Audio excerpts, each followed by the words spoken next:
Welcome to Leave No Doubt. I've been joined by current Southampton under-18s manager Mikey Harris. Mikey, how are you doing? Very well. How are you, Joe? Very well, mate. Yeah, thank you for inviting me into your home. This nice little hideaway that you've got in the garden. Yeah, it's good. Yeah, thanks. Thanks for having me on. I'm really grateful to speak to you. Appreciate it, mate. To get us started, I thought I'd quickly like to give some people a little bit of perspective into you, obviously, and let them know, as well as playing after you'd retired.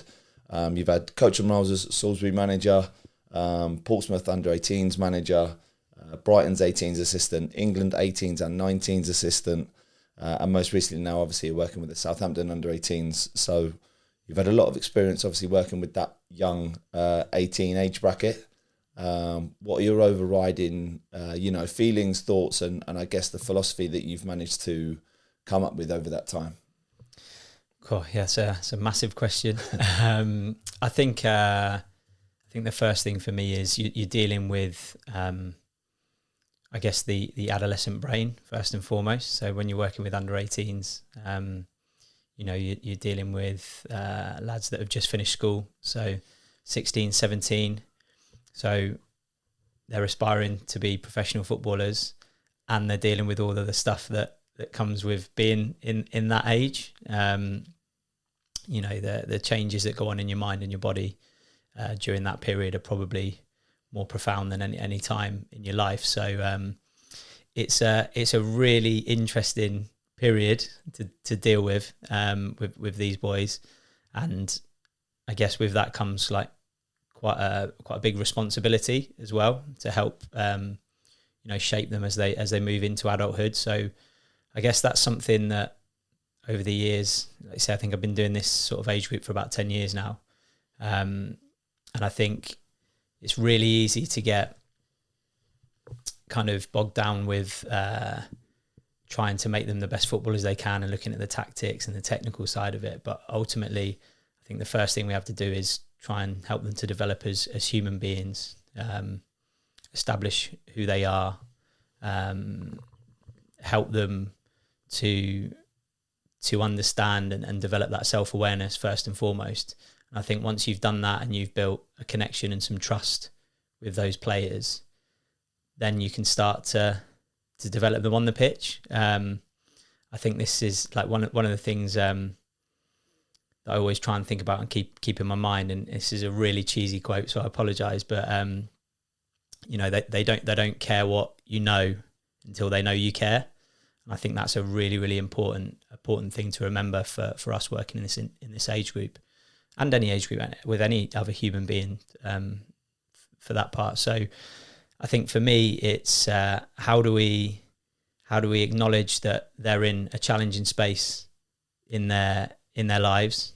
It's a really important time in their development. So we acknowledge that, we're aware of that.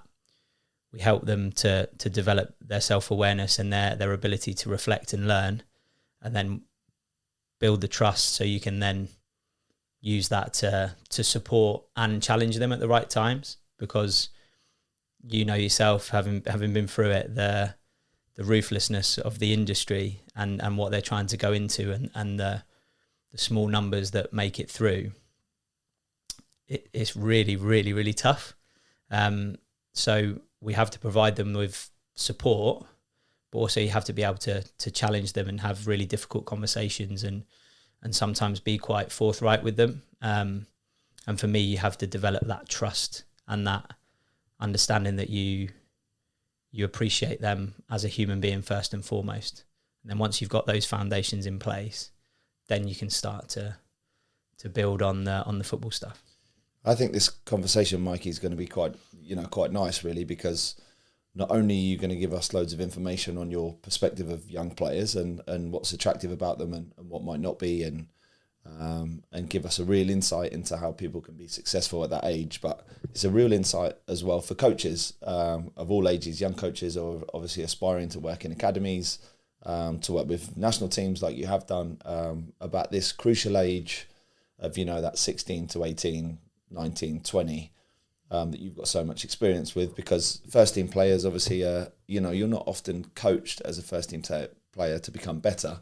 You're just coached to win a game on a match day, right? So I think I might start with asking you, from your coaching perspective, what do you think it is about you specifically that's been able to be very successful at working with guys at that age, you know, for the last 9 or 10 years?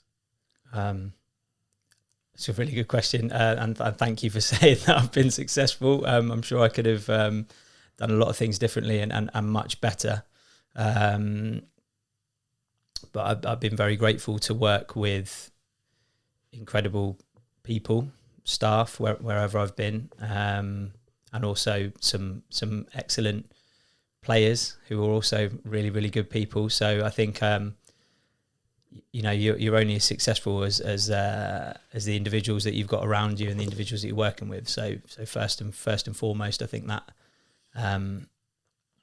forms, I guess, part of my success, if you like. I've never really thought about it like that, but yeah, it's I think that the people that you have around you, it's not whatever one person that helps to develop a player to get through a pathway into playing the first team.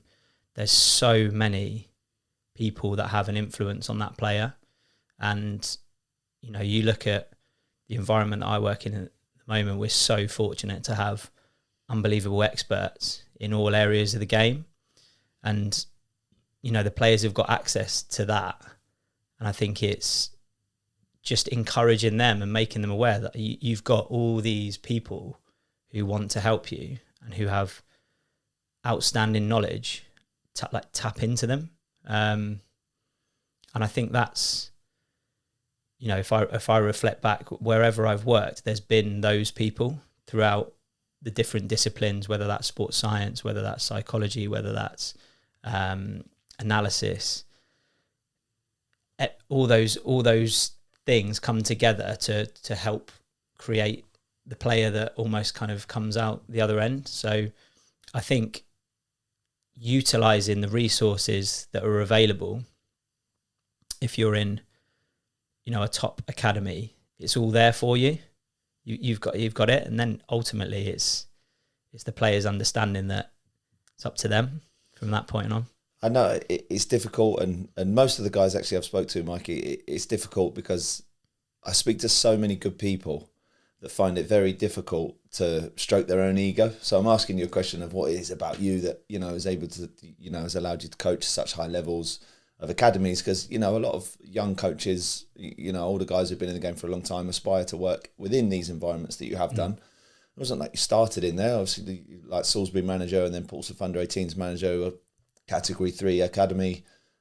So there is obviously, you know, I know you're not going to like speaking about yourself, but there is obviously something about you and the way that you coach and the way that you manage these young guys that's attractive to you know, to academies that are trying to produce young players. So, you know, and it's probably, you know, to ask you again, instead of maybe not obviously the environment of a top and elite academy, but as you as a coach specifically, if people are trying to emulate, well, you know, a little bit of your career and get these jobs that are working with young players, what do you think the attributes that you do have, you know, have worked out so well with, you know, with these guys, especially in the elite academies? So I guess during my life, I've had a huge amount of time on the grass, coaching, all age groups, all abilities, you know, from grassroots, like working with, I even did a toddlers session at one point in my coaching journey, you know, right through to senior professionals who have played at the top level. And I don't think there's a shortcut to that. So I think that's one thing that when I reflect on my journey so far. I started coaching when I was 15, 16. I found an interest in it, and almost ever since then I've been coaching pretty much every day of my life. As I say, at various levels, various situations, different sports. When I was younger, different age groups, different levels. You know, when I had my own coaching business, I was doing after school clubs, I was doing holiday schools, I was doing birthday parties, one-to-one sessions, group sessions, sessions with one kid, sessions with 40 kids, you know, like all of these opportunities help you to refine your your skills as a coach. And I guess, you know, communication, session design, all those sorts of things. You can't, for me, you can't shortcut that. And I think we live in a world now where there's so much accessibility to everything. You know, if anyone wants to go and do a session on, I don't know, playing out from the back, you can go on YouTube and you can have 1 million sessions at the click of a button. And I think we're in a danger of people almost sort of coaching by numbers and going and sourcing those sorts of things. And maybe you see a session that Pep's done, you know, and you get access to that and you try and do it with your players. And I think the problem with that is, one, it's not your session, so it's not authentic to you. So I'd question whether you have a deep understanding of the why, the how, the what within that session. And also, it might not be appropriate for the context that you're working in. So what might be appropriate for Pep Guardiola working with world-class players at Man City won't be appropriate for, you know, a grassroots team at under nines, for example. Obviously, that's a extreme example, but I think the point I'm trying to make is you have to be really, really authentic. And I don't think you can blag it. It would be my statement, because, you know, being a player yourself, you get worked out pretty quickly.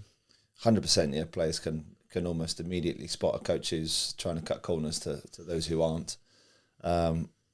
If you know, you've just spoken there about starting at 15, 16 years old coaching, and have you almost developed, you know, do you think you were, point I'm trying to make is, do you think you were ready to work with young guys back then, or over that space of time you've really developed into the, you know, that philosophy to work with young guys now? Yeah, it's a really good question. So I guess another quote that I heard once, I love magpieing quotes. You'll probably tell. I'll try and drop a few in this, because I think they're really good for people to take away. Is you know, you don't become experienced without experiences. I think is a really profound statement. So I'm really grateful and really fortunate that I've had so many experiences, so many varied experiences, so many opportunities to work in different spaces and try different things. And I guess what I always have had and always will have is like a relentless desire to improve, to learn, to get better, to you know, just find a way to stay almost with the curve, ahead of the curve, however you want to phrase it, really, just constantly trying to improve. And you know, one thing I have learned over the years, whether you're a player, whether you're a coach, whether you're a member of staff, whatever, the minute you think you've cracked it, that's when you're dead. That is when you are gone, because the game moves so fast, life moves so fast. You know, look at the changes that we've had over the past few years in the world. You know, technology moves so fast. Again, I look at when I started coaching, it was you know, a pen and paper, some X's and O's, you know, maybe a tactics board.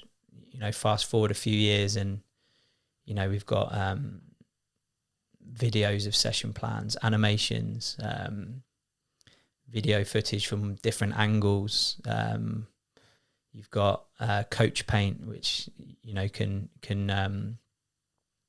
annotate a video. You've got all this technology sort of available, which is so accessible. So like the games, the how you coach and the resources that are available now is completely different to even 10 years ago, 5 years ago, maybe.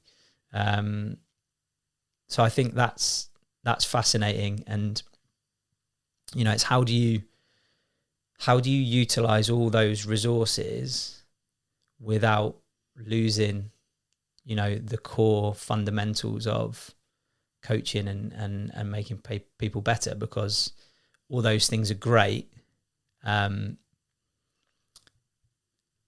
long as you've got a real clear why as to why you're using it and how it can help. So I think it's easy to hide behind those sorts of things. You can put on a dazzling PowerPoint presentation, or create a fantastic video debrief. But if you can't connect with the players and get them to buy in and to commit to what it is they're trying to achieve in their journeys, and how you want that to look within your context, then that's just all bells and whistles. There's no substance to it. So I think for me, it's, as coaches, particularly at the level that we're working, very fortunate to have those resources. Is how do you make the most of them and still have the foundations and the core things that you need to help these players be successful. I think obviously throughout this conversation, mate, we'll be able to flip in and out of, I guess, your advice for coaches, your opinions on how you work and how that can obviously give people any sort of like key takeaways as to how they can approach sessions with their players, but also, that angle that you have worked with young players for a long time. I'm hoping that parents and young players listen to this, and it might have a huge influence on what they think and what they do. So to get into that a little bit, if you've worked so long with young players at different category levels of academy, can you pinpoint straight away attributes you've noticed from the guys that do make it to the ones that don't? Yeah, there's certainly a few consistent themes for me. It's really clear, and you hear the term banded around a lot, but talent is not enough, and it really isn't. Some of the most talented players that I've worked with have not fulfilled their potential. And you compare that to maybe some of the boys that didn't have that either raw technical ability or some of the physical attributes that maybe other players had, but they find a way to be effective on the football pitch, and they find a way to develop trust from their coaches and their teammates, and go on to have really good careers, and in some cases outstanding careers. So I think character is huge, because ultimately when you get to a first team environment, you know as well as I do, if the manager doesn't trust you, and I use the word trust in the context of to deliver on the football pitch in terms of what the philosophy or what the game plan is on that day. If a manager doesn't trust you, you're not playing. Doesn't matter how good you are or how good you think you are or what your attributes are. So gaining that trust of a coach and a manager, having the character that people want to give you an opportunity is a big thing. And I've certainly worked with players who don't value that, and they think that their talent will be enough, and ultimately they'll get there at some point, and quite often they don't. So character is huge. Can you coach character, do you think? It's a fantastic question. I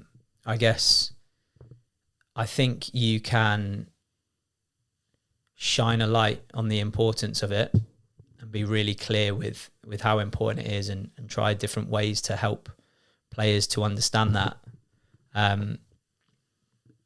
And sometimes that takes time, a long time. And, again, we'll all say it, won't we, about certain players, the penny's dropped. You hear that said a lot, or they've worked it out.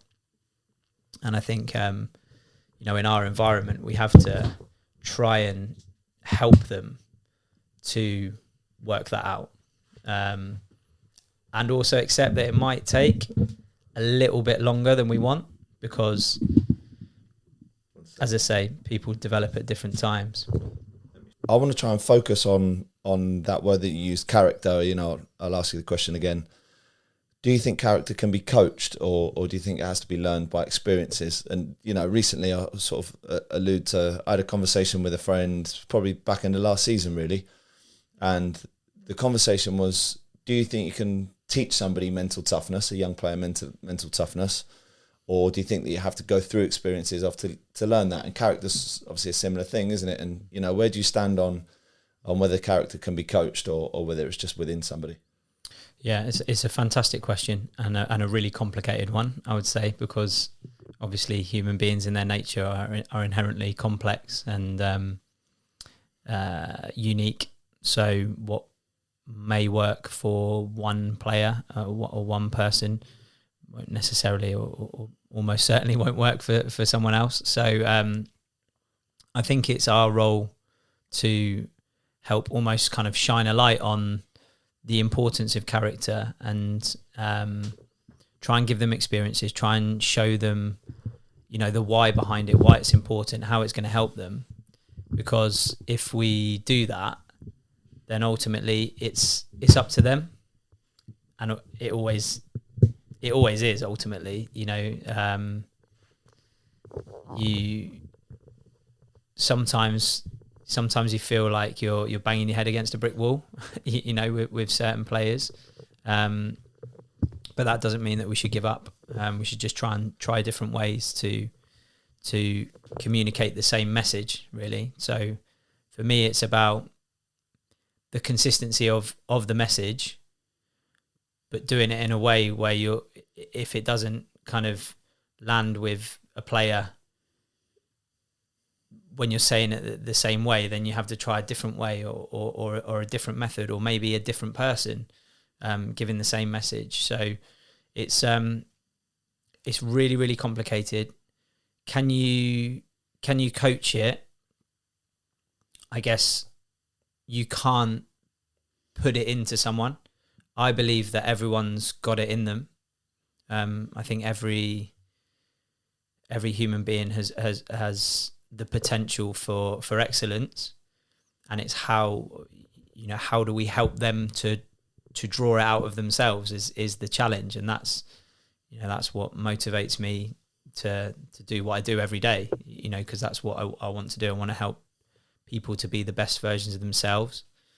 And I guess what I've learned over the years is probably earlier on in my coaching journey, I'd have wanted to give them all the answers, and I wanted to make it as easy as I possibly can for them and give them loads of clarity.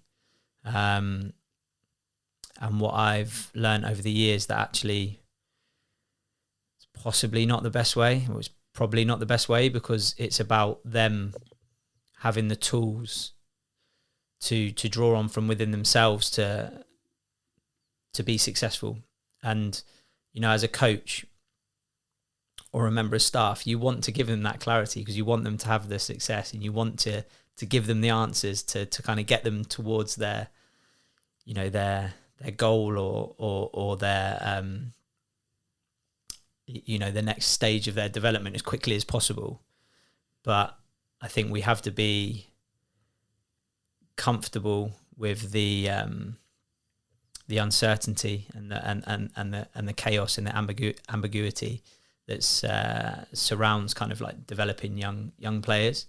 So it's a really complicated, really, really interesting kind of aspect of development is trying to develop character. There's almost no right or wrong answer to it, really, is there? Because you hope that obviously players develop as and when they can. However, you know, you're in a position where, you know, you're ultimately trying to produce players for the first team.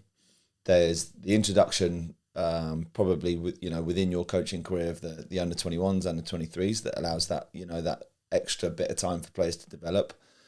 But ultimately, decisions on young players do get made.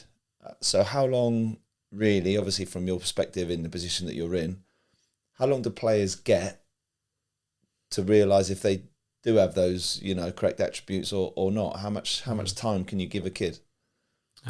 Again, it's a really fascinating question, and I apologise because probably some of the answers to these questions are probably will be considered vague and a little bit kind of sitting on the fence, but it genuinely, it does depend on each individual. Some players develop, well, all players develop at different rates, physically, emotionally, psychologically. So I think for us, it's about establishing over a period of time. I can't give you like an exact figure in terms of months or years or whatever. It's utilising all the information that we have at our disposal to make an informed decision at that time, with the humility and the understanding that that decision might be considered a wrong decision. I have probably like a slightly controversial view on this in terms of, like the retain and release system, which is obviously part and parcel of academies. I look at the success of some players that have been released at varying stages in their careers, and I always wonder, and we'll never know the answer, but I always wonder whether those players would have been as successful if they'd stayed at the club that they were at. I think a release, whilst at the time can feel devastating for a young person, can ultimately be the bump in the road or the bit of adversity that they need to then kick on and go forward. So I don't think you can necessarily make a wrong decision in those situations, as long as your decision is made with the right intention to do what's right for that young person that you're dealing with, and as long as you've utilised all the information at your disposal, and it's not an emotional decision, for example, that's been made with one, by one person. I have to say, at Southampton, we have an incredible sort of process when it comes to these sorts of decisions, and a really robust audit process that, a lot of very clever, very experienced people have put together over the years, and it's evolved and it continues to evolve to this day, so that we're able to make really, really informed decisions on players, to try and make the best decision for them. Because I think it's easy to be really simplistic and say that, from an ego perspective, like, oh, they're always better off if they stay and they get a contract and they're with us another year. That's not always true. Some players need to go and experience somewhere else, or they need that adversity to maybe give them that added motivation or that reality check sometimes, to take them out of their comfort zone. Because we know that players and people learn the most when they're that zone of proximal development, to use a technical term, that just being slightly out of your comfort zone but not so far out that you're drowning. And maybe sometimes players need that. It's so fascinating that that's you mentioned that, because I think of all the guys that I've spoken to, and most recently I've had conversations with, just to roll some names off the top of my head, Charlie Daniels, who ended up Premier League player, Matt Ritchie ended up as a Premier League player, Marlon Pack, was played at the top of the Championship. Just those three, just off the top of my head. All three of them talk about how being released at some point in their career. Charlie Daniels, I think, was in Tottenham's reserve team and ends up going to Leyton Orient because he can't break through. Marlon Pack's in Portsmouth's first team, can't break through, goes to Cheltenham. Matt Ritchie, same, Portsmouth's first team, can't break through, goes to Swindon. And those moments where those guys actually, suffer, And almost every single player that I've spoken to has some sort of hardship that they've had to get over. I think it really separates guys who end up having careers and people who don't. Because I don't know of anyone really who's just had complete lift off and a straight line curve to success in their career, especially in their young career. How challenging is it for you? You know, and it's interesting because we're getting your coaching perspective and also, you know, from the perspective of the young player, but from the coaching perspective, it's a very difficult position, I can imagine, to be like, right, we've got to release this young man, but we think that this might be the moment that he actually goes on to have a successful career. Are you aware that that could happen before you, say, release a player, or is it only when afterwards you think, you know what, yeah, we always thought he had something about him, and that was the moment that ended up sort of the catalyst of his ambition? Yeah, I think there's loads to unpick there. I think I start with the first thing which I picked up on, which you said there, which is in terms of players that you spoke about. No one's had a straight line journey, which is you go from A to B. You start in there. Very rare. It's very, very rare. Very, very rare. And I guess it's always fascinating as well, isn't it? When we talk about, we have, you know, development plans, individual development plans for players, and we might have a plan in terms of what their like next year, 2 years, 3 years, 4 years, you know, what we'd like it to look like. And I think, by the way, it's really important that we have that. I think it's really well intentioned, and I think that is, you know, that is what you're striving for, and that is what you hope to happen. At the same time, as coaches, as practitioners, we have to be aware that the likelihood of that happening is pretty slim. And the reality is that rather than the journey being like that, it's going to be ups and downs, injuries, you know, poor performances, great performances, opportunities to play in maybe a higher age group, maybe opportunities to train with the first team, and then back into their own age group. Maybe for some players, it's more appropriate for them to play in the age group below. Maybe they have to train with the age group below. Maybe they have to go out of the building or for a loan.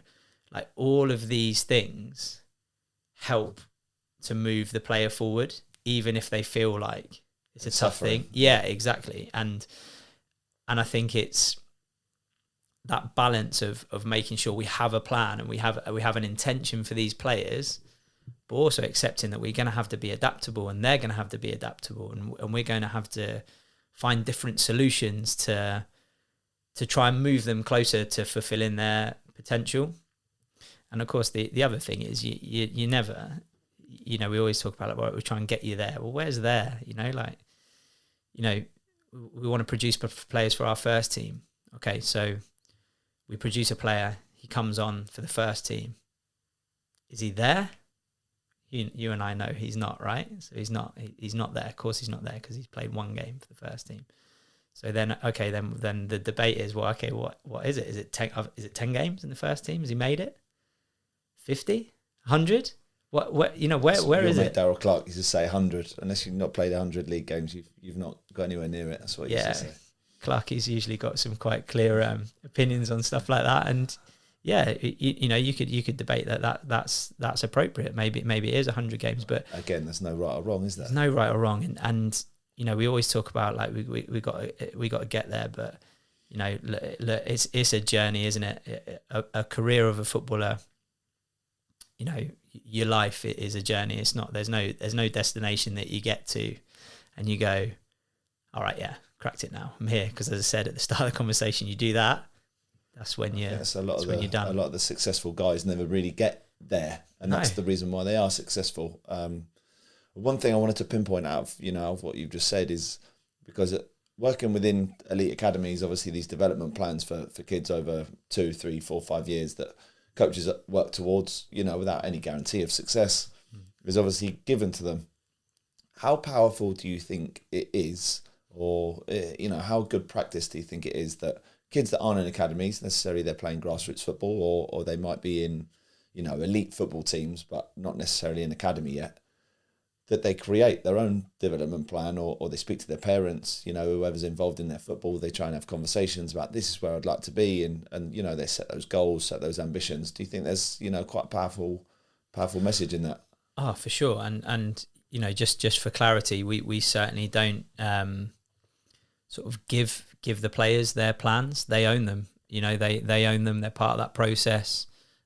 We support them using our experience and the expertise that we've got throughout the interdisciplinary teams at the football club. Ultimately, it's their plan. They own it. They have to drive it. And that's no different whether you're in an academy or outside of an academy, and you want to be the best version of yourself as a footballer. I would encourage any young player that wants to be the best version of themselves to have a real clear aim. What is it that you want to achieve, short term, mid-term, long term. What do you need to help you to achieve those goals, and how do you go about it, and also who do you need, because you can't do it on your own, in my opinion. I think it's a really difficult one, because you've got to take ownership for what you're doing and responsibility, and ultimately you're accountable. And you're going to need other people as well. You're going to need support. You're going to need expertise, because you won't have necessarily all the answers. You've got the potential within you, but you're going to need some help to draw that out. So I think it's about being responsible, accountable, and taking ownership of your plan, and then working out what you need to draw on to help move you towards your next goal, whilst always remembering that it's not going to be smooth. It's not going to be straightforward. You're going to have to adapt. You're going to have to overcome. You're going to have to find different ways. You're going to fail a lot. I think if there's any message for a young player is, fail forward. You're going to fail. You're going to make mistakes. That is inevitable. Like, the best players in the world do not go through 90 minutes of football without giving the ball away, without making a mistake. No one does. So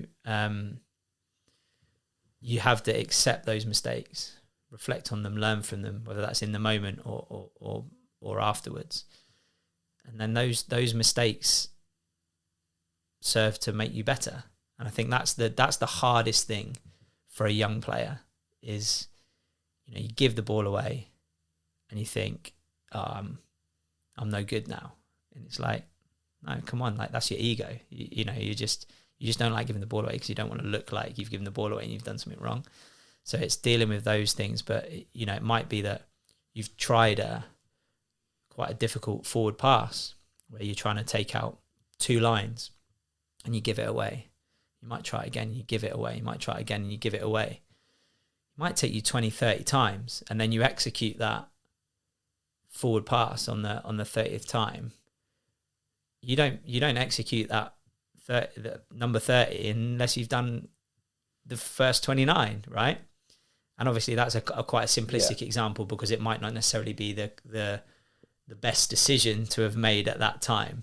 But my point is, you have to make, speak to the boys about positive mistakes, trying to do the right thing, trying to maybe play forward or whatever it is that links to your philosophy as a club or a coach. Do those things and be positive and be committed to it. And if you make an error, like, learn from it. That's what it's about. There's no one person that's kind of like just cracked it without going through a series of failure. That, there's countless examples in football, countless examples in life. And I think it's so difficult for us as like grown adults with fully matured brains to accept kind of like making mistakes. Sometimes we all get frustrated, we all get annoyed when you make a mistake and it dents your ego.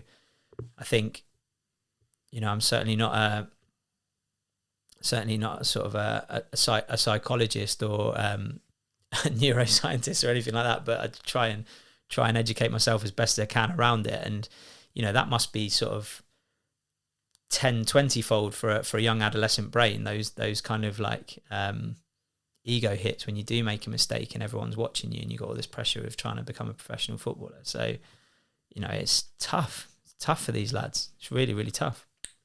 That word that you've used there, responsibility at the start, and trying to take responsibility for all your own stuff, something that I was excited to speak to you about, and obviously going through your coaching career and trying to think of the best way to obviously get your thoughts and opinions out, that you've worked with young players now through probably the transition from old school to modern day football, and how young players are treated. You obviously work now in arguably one of the country's most successful academies that's produced some of the best players, actually in the world.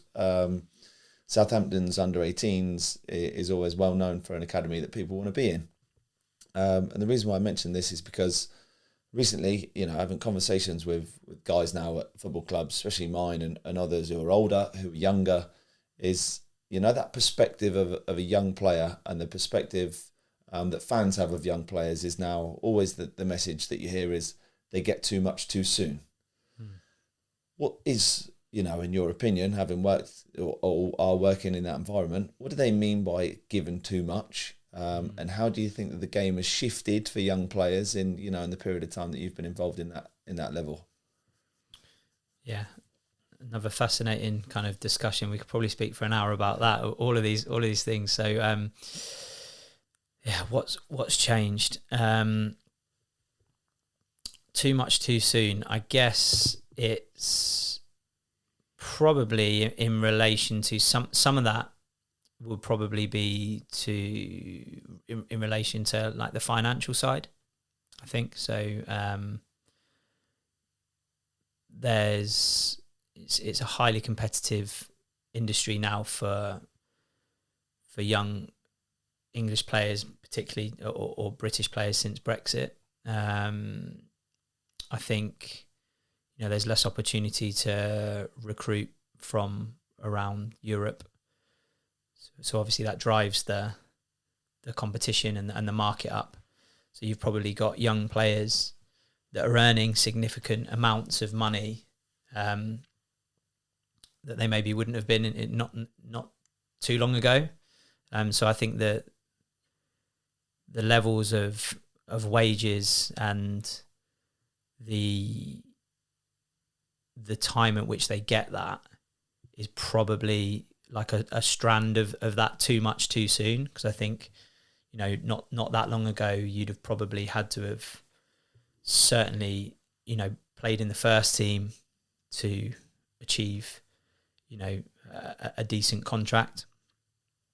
And now you've got some players throughout the country and at Premier League clubs that are probably getting paid significant amounts of money based on their potential rather than what they've actually achieved. And I think, probably I don't know when it changed, or obviously it doesn't change overnight. There's a gradual period of time, but say like even for our age, we're not like really old, are we yet? But when we were young players, like you would have had to earn the sorts of money that some young players are being paid now. You'd have had to have, I guess, done something at senior level. So I think that's a challenge. That's a challenge for these young players, and I think too much gets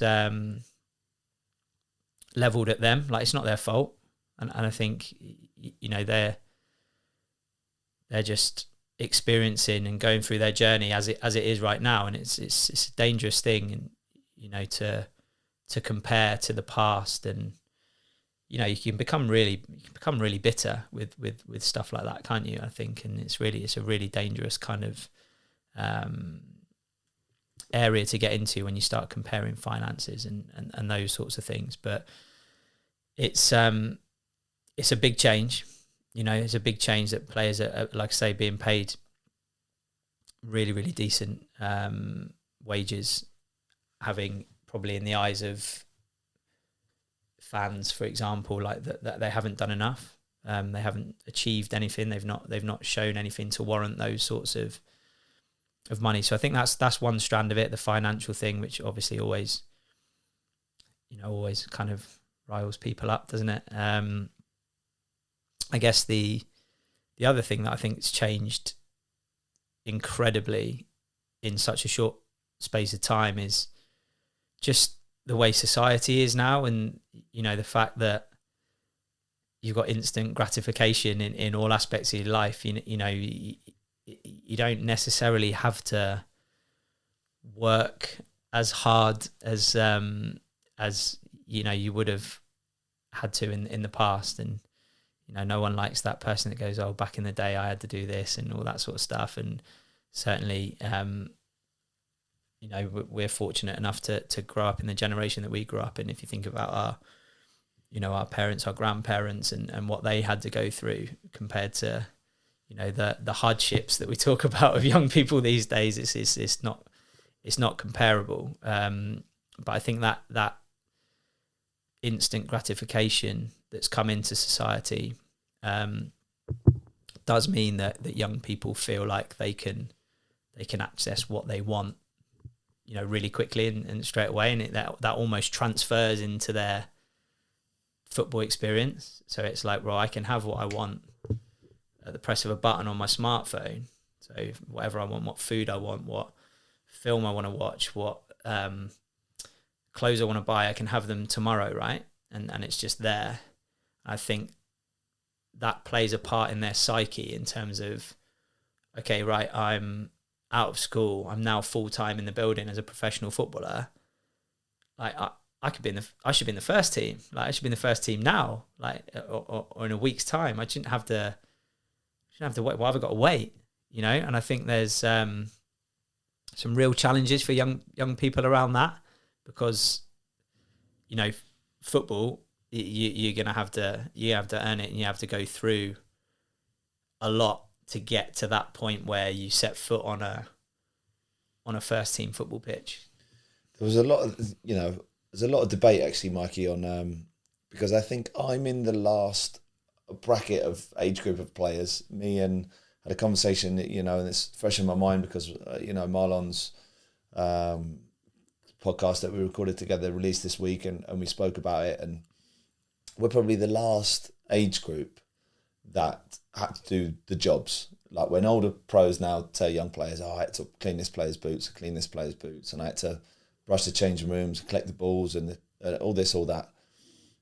That now no longer exists, and if well, you say that, has it come back in? It certainly does exist at our place. But with that, I think that's amazing, because Marlon had spoken about it. How he's played at a high level. He's not playing in the Premier League, but he's played at the top of the Championship for a long time. He's had a great career, and he said that those early experiences of being around the first team, but having to clean up after them, or collect the balls on a match day, collect the training, equipment, clean the players' boots, all made him humble enough, and also allowed him to really appreciate when he got to the level that he was in the first team.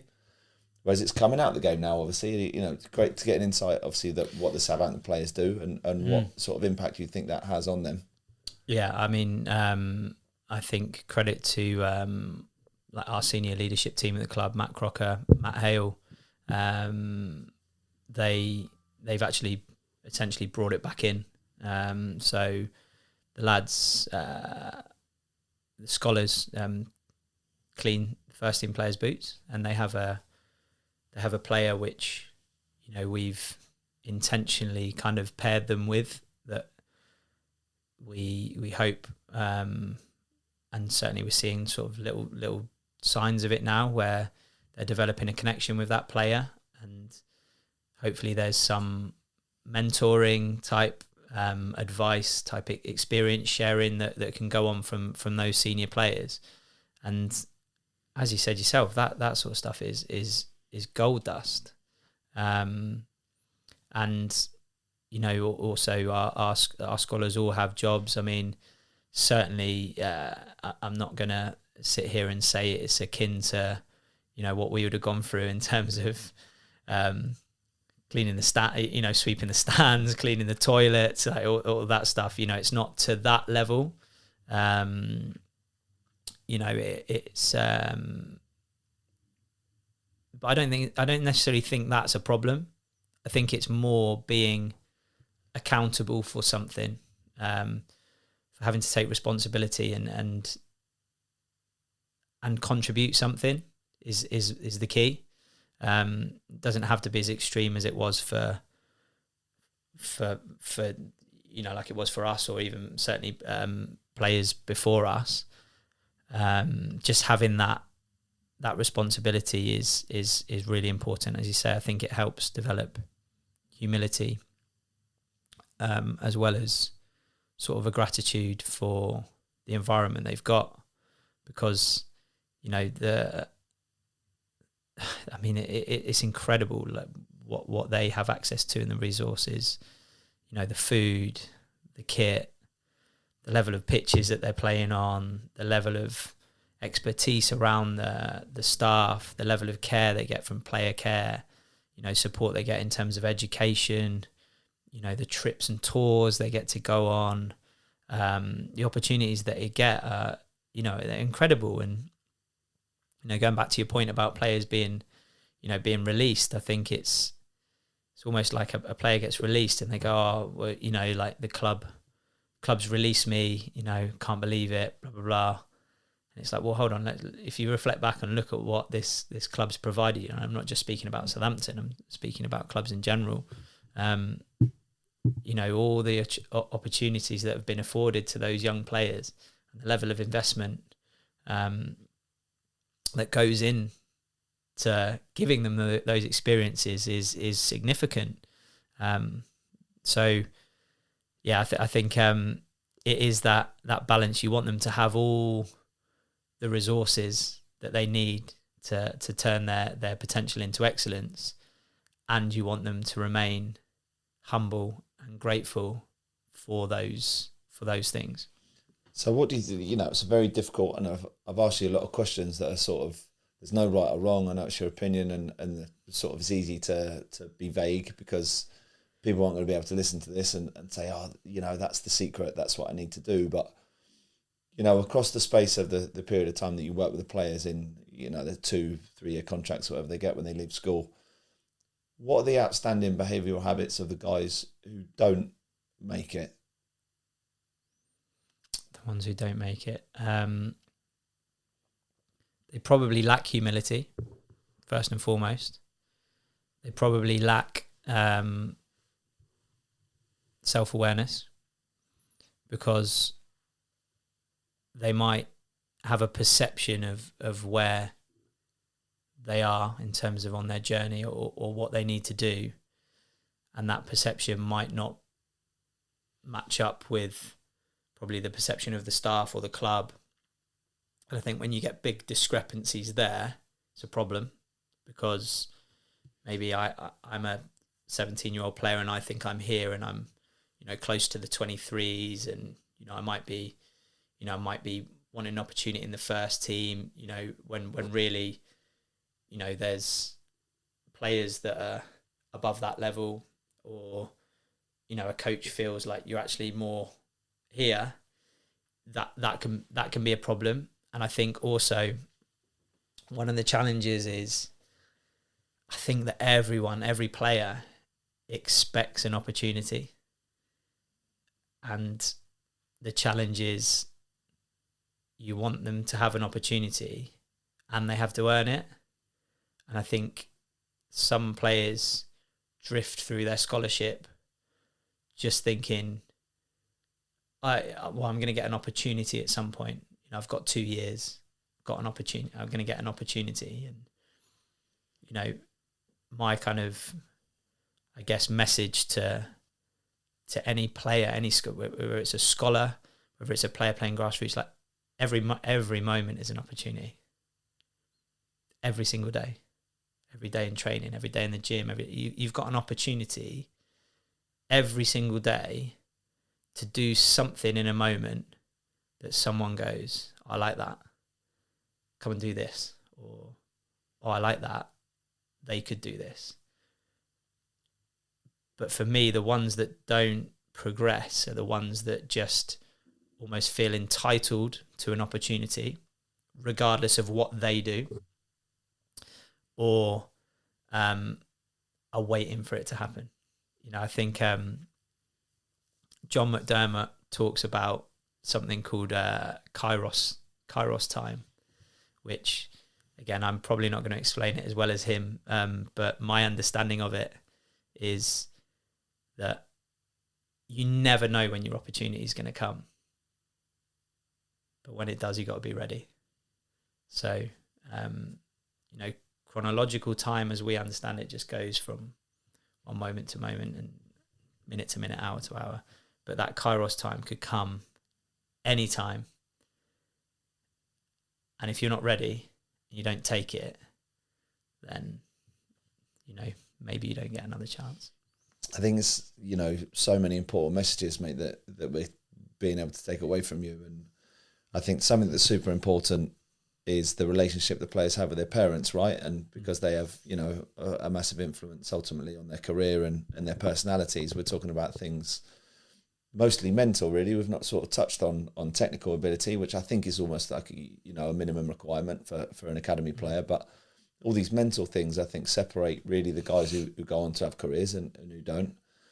And that relationship with parents, because, you know, I know that parents listen to these podcasts. I've had parents reach out to me and talk about the influence that it's had on their young kids, which is great. But especially in that age, or when you're trying to develop a young player, that parental relationship is massive. And, you know, mine never really put any pressure on me, but they certainly supported me. You know, I feel like in a positive way. I actually have intentions of getting another microphone and sitting down with my parents and actually discussing my youth career and what was good and what wasn't. Yeah, that'd be brilliant. But how, in your opinion, you know, in the position that you're in, because there's no right or wrong, but how can parents create that environment where they're teaching their child to be, you know, humble and to not have this ego and to not, you know, expect success straight away? Because actually, when they're away from the football club, they're away from their coaches and they're surrounded by their parents who, you know, as we know, as modern day football is going, the parents are sometimes wanting it more than the child, and they can put enormous amounts of pressure on them. And actually, they might watch a game where their child's not performed very well, but they're in the car, they're telling them, I thought you were brilliant, best player on the pitch. Go to the coach, my son's the best. You know, how, I know it's a vague question, but how can parents really support their child in the best way, do you think? Well, that's probably, I think that's probably the clearest answer I'll give you today, really. I mean, I think it's, imagine how difficult it is for a young player who's trying to learn all the intricacies and the complex nature of being a better footballer in a, you know, 11v11 or a 9v9, 7v7, whatever the age group is. Invasion game, which is constantly changing for 80 or 90 minutes. So that's hard enough. They'll be getting information from the coaches, from the club. And say, to use your example, they're in the car on the way back, and the coach maybe has given them some pretty clear information or some feedback on areas that they need to improve. And then you get into the car and you know, your mum, your dad, your significant adult kind of starts telling you what they feel you should have done, or what you did well or what you didn't do well, but that's actually in conflict as to what the coach and the staff have been saying. Just imagine how overwhelming that is for a young player. You know, that my sense is that they're going to have real mixed messages. They're going to be really struggling to understand what is right, and they're going to have this battle in their mind where, you know, they want to impress the coach, and they want to, you know, try and do what's right, or what the coach feels is right, but also they're not going to want to go against their parents and the people that they love the most in the world, right? So my advice to parents is trust trust the staff. Certainly, I'm speaking for our environment here. Obviously, I trust our staff. If my son was in our academy, I would trust the coaches that he's working with to give him good information, and again, create that accountability for them, and put it back onto them, and just listen, support and challenge in a way that's not going to give them conflicting messages. And I guess like the biggest message, and this is really hard for people to hear, but you got to take your ego out of it. You hit the nail on the head. If you're playing through your child, trying to maybe achieve what you didn't achieve, or maybe what you did achieve, and you want them to have the same thing, it's a recipe for disaster, in my opinion. It causes all sorts of problems, not just in a football context, but for them in their life. So, yeah, really, really clear messages to parents would be, listen and support your child as a parent. Don't try and coach him, because your football philosophy, you might be a coach, you might be a pro licensed coach with a son in an academy, but there's pro licensed coach with a football philosophy that's like this, and then there's a pro licensed coach with a football philosophy which is like this. So if they're getting those conflicting messages, it's nothing to do with competence, it's all to do with context. So whatever the context of the academy or the team that they're playing in, ultimately it's the staff that drive that context, not the parents. And I think it's always, if you are feeling frustrated or you don't agree with something, then my advice would be to respectfully go to the coach and seek to understand what it is that they're trying to do to help your son or daughter. Is there any instances, I'm not asking to name names or anything, but is there any instances that you've been involved in where you can quite obviously see that the player has been affected by, the significant adult or the parents, and that's hindered their opportunities of ultimately making it as a professional? Yeah, definitely. Yeah, I've definitely experienced that, on several occasions during my time in the game. And, just to be clear, I'm not here having a pop at parents, because it's always, like as a parent myself, I know how difficult it is, and there's no right or wrong, and I certainly wouldn't sit here and tell anyone how to parent their child. What I would say is there's probably better and worse ways of dealing with that situation, in terms of parenting a child that's in an academy. But it's really complicated. Everything's a trade-off. So, you might get, for example, I don't know if you've read Andre Agassi's book as an example. So Andre Agassi's writes about how his father used to get him out on the court every day, and he would hit thousands and thousands of tennis balls on the court, and ultimately he came to be one of the best tennis players in the world, right? Won loads of Grand Slams. So you could argue, well, that approach worked. He really pushed him. He drove him. And the trade-off for that is, for Andre Agassi now, he speaks in his book, and he hated it. He hated it. He hated, he used to call the tennis ball machine the monster. It was like a monster to him. He feared it. It was horrible. And he actually didn't like tennis. He hated tennis, which you just think, what? How can you comprehend that? And I guess it's, that's an extreme example of, that's the trade-off. The trade-off is, he was an amazing tennis player, but at what cost? It's caused him huge guess, psychological damage from what you can interpret from the book. So, you know, I certainly wouldn't want my son to experience anything like that. Young players who hopefully listen to this, and obviously and parents included, will probably be wondering, that aren't already in academies, will probably be wondering, what are the minimum requirements to be involved in say, you know, a Category 1 Southampton youth team, even a Portsmouth Category 3 youth team. Being involved in an academy is obviously the holy grail for young players, as to try and aspire to become professional footballers. But I wonder if you could allude for us a little bit as to, you know, what you guys who are involved in that process talk about, you know, what scouts at the moment look for, how players can be attractive to those scouts. Because, you know, again, like we sort of need to acknowledge that there's no right or wrong, and a scout can see what he wants, but what is it that players can and should be doing if they want to, be involved in academies and ultimately aspire to be a professional? Yeah, it's a really again, like a really difficult question to answer. I think.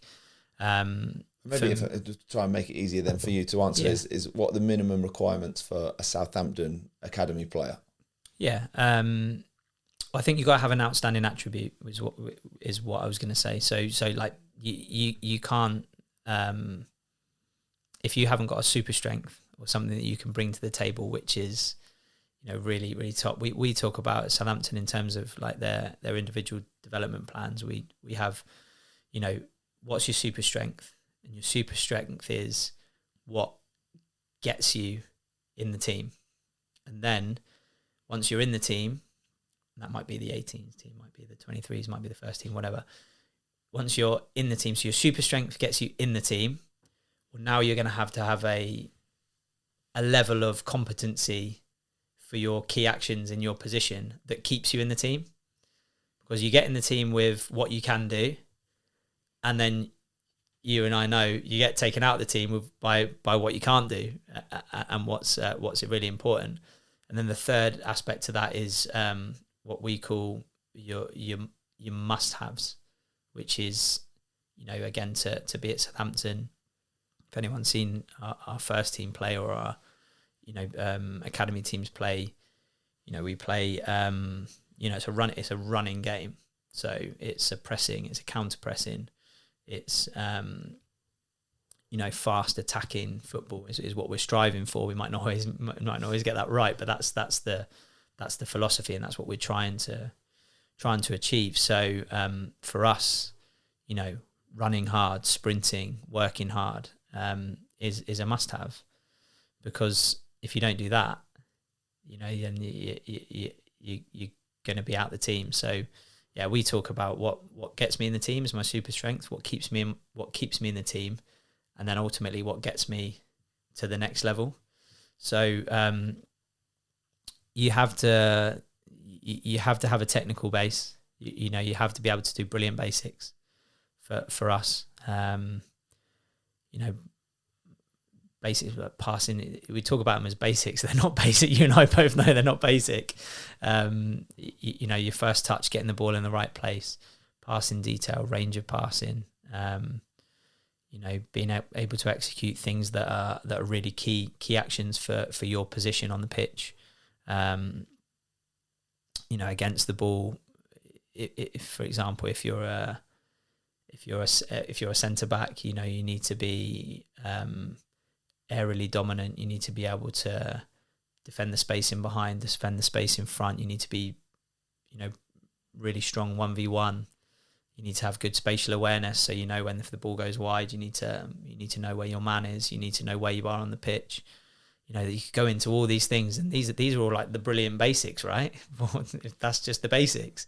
So it's tough. It's really, really tough. But I think for anyone that's out there that's playing grassroots or schools football and wants to play at a high level, you've got to show, you know, character. So your body language needs to be on point. Your responses to mistakes need to be good. You need to run hard. You need to work hard. you need to show courage. And I don't mean courage just like going into like a brave 1v1 tackle. I'm talking about courage to get on the ball in difficult situations, to help your teammates when they need help, and then ultimately have an impact on the game. You've got to have an impact on the game, because that's what everyone's looking for. And the thing you can't control is you need a little bit of luck, and you need to be in the right place at the right time. That's certainly something you can't control. No, I mean, I ended up getting my opportunity in the first team because the club had an embargo on them. Basically, I couldn't sign any players. And talking to every other player, all their opportunities to make debuts and to, even when they're young and they train with the first team, are off the back of injuries. With mine, like a transfer embargo, like there was, players leaving and not being able to sign other ones. Like that word opportunity and luck that you've just alluded to is massive, right? But how can young players know that already? How can they be ready for opportunity? How can they understand that luck plays a big part of it? I've always sort of worked off the mantra of the harder you work, the luckier you get. But that word luck, opportunity, and being ready, how sort of important of a message is that you give to your young players? Oh, it's crucial. Go back to John Mack's one on Kairos time. You don't know when it's going to come. So by that nature, if you don't know when your opportunity is going to come, you've got to be ready for it. How do you make sure you're ready for it? By doing the right things all the time, every day. It's hard. It's hard to eat the right foods, to go to bed at the right time, to train hard, to make sure you do your gym program fully, rather than thinking I'll just leave those couple of reps at the end, or I just skip that set of weights, or whatever it might be. There's countless examples. Or you know what, I fancy that. I'm going to have that chocolate bar or that pint of Coke or whatever, which I know is not going to serve me in terms of what I'm trying to achieve. But so you got to be ready in that regard, and also you have to have a level of acceptance that you're not necessarily in control of when that opportunity comes as well. So it's like almost both things. You need to have an acceptance of that you're not in control of everything. So therefore, what I am in control of, I have to make sure I do my level best to control it. So that's the balancing act, because ultimately you could do everything in your power to get that opportunity, to do everything you possibly can, and it still might not come. And that's the really hard bit. Just to finish, mate, I'm going to sort of fire some questions at you, but something I wanted to touch on with you in a little bit more detail there that you've mentioned when you're talking about the minimum requirements of, say, a Southampton academy player, these super strengths and the things that players can work on. And I think for so often in certainly in my young career, it was, right, you do that well, so we're going to focus a lot of time and energy on the things that you don't. And as we both know, when you get into a first team, you only really get in that first team because of your super strengths, as you've said. I know there's no magic wand and there's no secret recipe, but for a young player, how much time do you think should they split between? Yes, your super strength is this. Say if you're a fullback at the moment, your super strength is crossing the ball, Trent Alexander-Arnold, and he's struggling with his defending. How much time would you tell that player to continue working at their strength that's ultimately going to get them in the team? Split with how much time should they work on their weaknesses that might get them out of the team? It's tough, isn't it? It's really individual based. I think it depends on, I guess I'd say, how far off are you? So if you're miles off a key action, to use your example, so like my crossing's outstanding, but I keep getting beat 1v1, or I'm not defending the back post as a fullback, then the reality is you're probably going to have to spend more time on that. But I would argue that doesn't stop you from developing your crossing ability. So I would say it depends on the importance of that action. So and the frequency and importance of which it occurs in the game.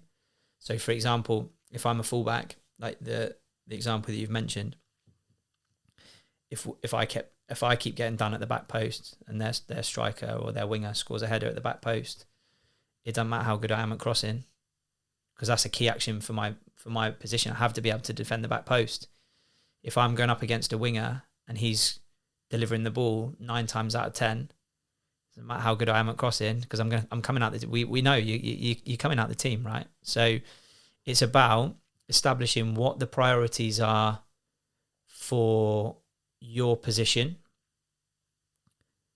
how impactful they are on the game, the frequency in which they happen on the game, and then try and work with that. So if it's something that happens a lot, then you're probably going to need to practice it a lot. And if it's something that is a key moment that's going to be really important, then you want to practice it, but as close to the game and that pressure as you can within the context of a training session. So it might be that if you're really good at crossing, you limit yourself to, okay, I've got 4 opportunities to practice my crossing, but that's it, 4. And if I shank the 4th one behind the goal, I'm done. I've got to walk in. So now you're creating a little bit of pressure on yourself to actually execute that. So it's not the pressure of playing in front of 80,000, say, like, but you're still putting yourself under pressure to deliver in that moment. Whereas, you might go up against a winger 1v1 sort of 15, 20 times just to practice that. Yeah, that's an interesting take on it, actually, that, put yourself under pressure by only doing a certain amount that you think you might do in a game. Mm-hmm. We're going to finish off with, I call them quick fires, Mikey, but I'll ask you questions on each one if necessary. But sure. The first one is what is the best piece of advice that you've ever received? Best piece of advice that I've ever received: everything is a trade-off. Everything. Any decision you make has a trade-off. There's no perfect situation. You cannot, I'll use an example, really extreme example. Let's say you have children and you think, right, tell you what, I'm going to quit my job and I'm just going to spend all my time with my children. Now that sounds amazing, like particularly for me, like to be able to spend all day, every day with my little boy. It's like, whoa, that would be amazing. Okay, but now I don't earn any money. Now I don't have like an adult focus in my life. So ultimately the trade-off is I get to spend 24 hours, 7 days a week with my little boy. Amazing. And I don't have any money. I don't have any focus in my career and my job. So everything's a trade-off. That's an extreme example. So when you become aware of that and you accept that, it raises your level of awareness. So I make a decision. And I'm like, that's a really good decision. Like, I'm really pleased with that. But I have to be aware of the trade-off or the blind spot that it might be. And I think that's a really good thing that you can apply, it's a bit like if you're a football coach, to give a football coach example, right, okay, tell you what, we're losing the game, so we're going to put another player up front as an example. We're going to play with another striker. What's the trade-off? Well, we've got less at the back, right, to use a really simplistic example. So just being aware of, whenever you make a decision, what's the trade-off? What are you trading off for that decision? And just check and challenge, or get a critical friend to check and challenge whether that's right. Yeah, that's good. My second one is, who is the most outstanding talent that you've ever worked with, and what was it about them that made them that? I'm really, really fortunate to have worked with some like outstanding players. I think I'll probably go with the example that I generally use, and people might kind of question this because he's not yet gone on to play in the Premier League, but I think I worked with Connor Chaplin at Portsmouth, who's at Ipswich now, and I always pick Connor out because, Connor's small, which is difficult when you're a footballer to try and make it. So, a lot of people look to him and like we'd go and play against teams and people would look at him and go like, oh, he's only little, like, it's going to be really tough for him to, to make it. And, he, I wouldn't say he by his own admission, he wouldn't be electrically, electric pace either. But what he had was really brilliant basics, like solid technique. And he had an unbelievable appetite to get better and to maximise what he did have. You'd have to pull him off the training pitch every day because he'd just want to do more and more finishing. So he'd be, bag of balls on his own, hitting the bottom corners day in, day out, go in the gym, and he'd be pushing the style, like, how can I get faster? How can I get stronger? What do I need to do? Like, how can I maximise everything? I remember I asked them to do like the boys to do like a self-reflection sheet on after games, and it'd always make me laugh because you'd get what the lads are like. You get the sheets back, like how did you feel you played in the game? Good. What was the best moment in the game? When I scored. Exactly. And you'd come back and you get like one word answers or one sentence answers from the majority of the group, and then I'd get Connor's, and it would be like literally the page would be filled with absolutely everything that he could possibly write down, like in terms of what he'd reflected on and stuff. So again, if you talk about that ability to make the most of what you've got day in, day out, like he's a great example of that. And he's gone on from despite the barriers he's had to play in the championship and be part of really, really successful teams when he's achieved a huge amount, and he's one that I look at and I think, yeah, fair play, mate.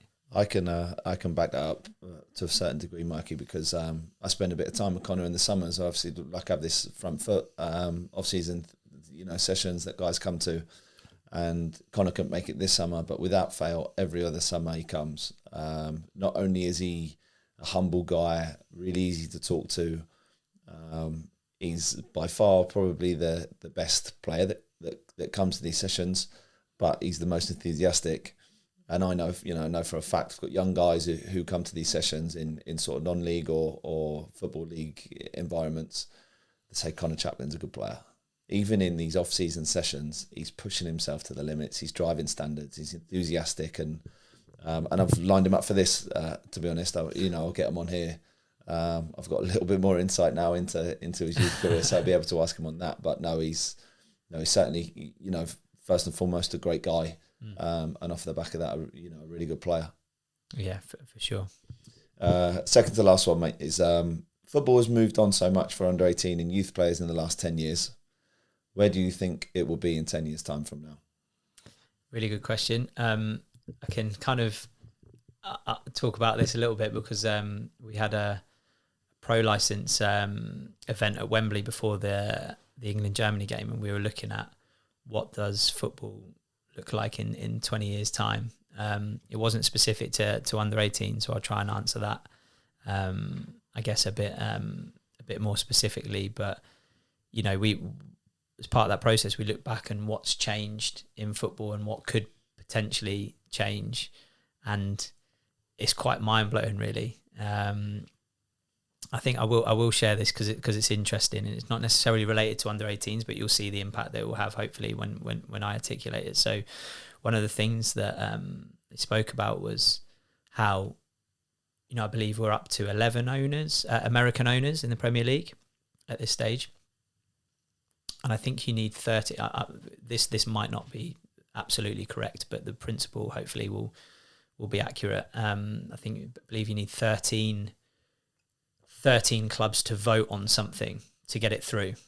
So if there's a scenario where we have two more American owners in the Premier League, there's a real chance that could have an impact on football in this country, because there's such a huge market in the US for the Premier League, we could see some of the more kind of American style type influences in the sport. So we might have, commercial breaks. So the game might be broken up into, say, quarters, for example. You might have more fan engagement where there's polls, at grounds to say like who should the manager bring on.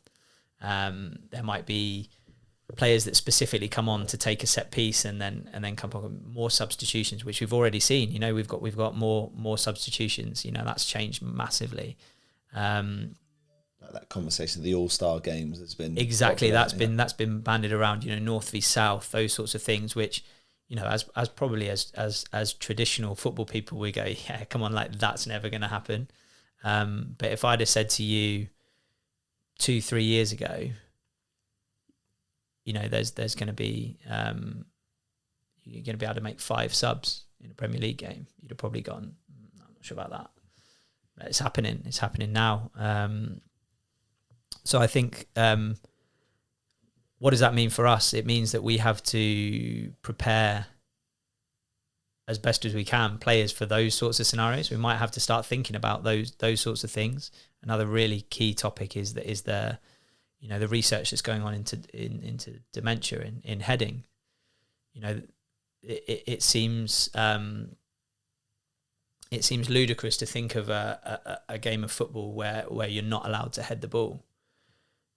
But if the research and the evidence suggests that this is really damaging people's health and their lives to a point where it's unacceptable, then we may see a situation where you're not allowed to head the ball in a game, or maybe you're only allowed to head it in both boxes. So what does that mean for a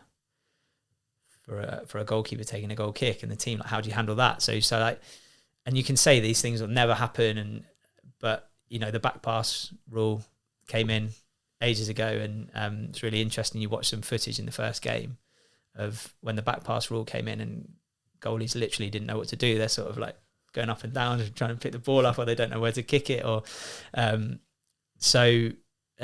maybe when the talk of that was happening, maybe you just spend a little time, going like, okay, so if this happened, like how would you deal with it?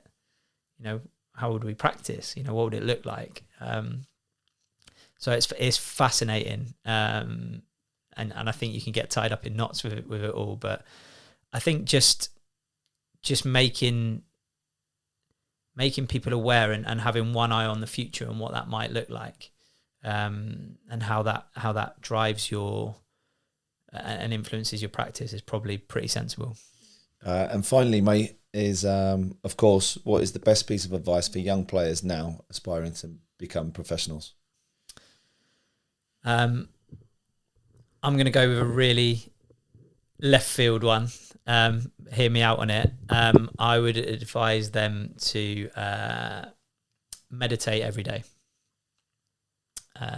Reason being, I think that in this day and age, we're constantly connected. Young people these days, they live on, in, through their smartphones. They're constantly engaged. They're constantly stimulated. And that really limits your ability to reflect properly. It really limits your ability, your proclivity for creativity. So I think having that moment of space, sit for 10 minutes every day, start the day, reset, reconnect. And I think that it can have a profound impact on your training, on the way you approach things, on your ability to deal with setbacks, just everything really. I mean, that would be my bit of advice to anyone in life, and particularly these, like I say, these young people that are constantly stimulated and engaged. Because ultimately, if you want to be successful, you have to deal with the present moment. You have to be present.